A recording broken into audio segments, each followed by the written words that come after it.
रक्षाबंधनची ना एक खूप गोड आठवण आहे माझी.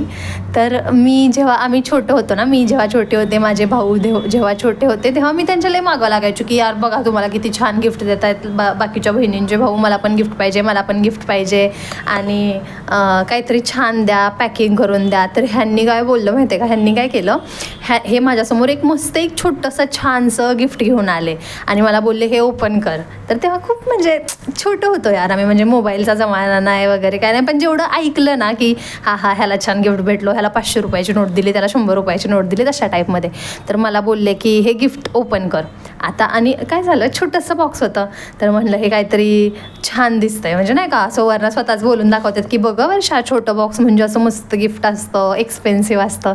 आणि मी खुश, म्हणजे मला माहीत होतं खूप जास्त एक्सपेन्सिव्ह नसणार आहे, पण काहीतरी छान घेऊन आले असतील. तर मग कौतुकानं बॉक्स ओपन केलं.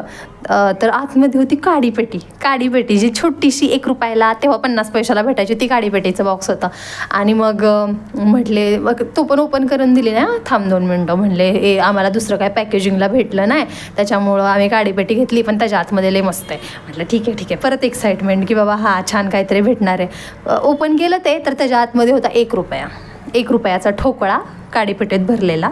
काडीपेटी परत इतकी मस्त छान, कुठनं गिफ्ट रॅपला अजून 1 रुपया घालवला असेल, त्याच्यापेक्षा 2 रुपये दिले असते तर कदाचित अजून मला छान झालं असतं. तर अशी माझी एक रक्षाबंधन आणि गिफ्टची आठवण आहे. असे चेंगटे भाऊ आहेत माझे आणि अजून पण तसेच आहे. आज मी त्याला फोन केला, त्याला म्हटलं की मला रक्षाबंधनला गिफ्ट दे, तर म्हणतोय आहेत घरी भरपूर काडीपेट्या आहेत, पहिल्यांदा छोटी होती, आता होमलाईटची मोठी काडीपेटी पण आहे आपल्याकडं, ती देतो. म्हटलं ठीक आहे चालतंय.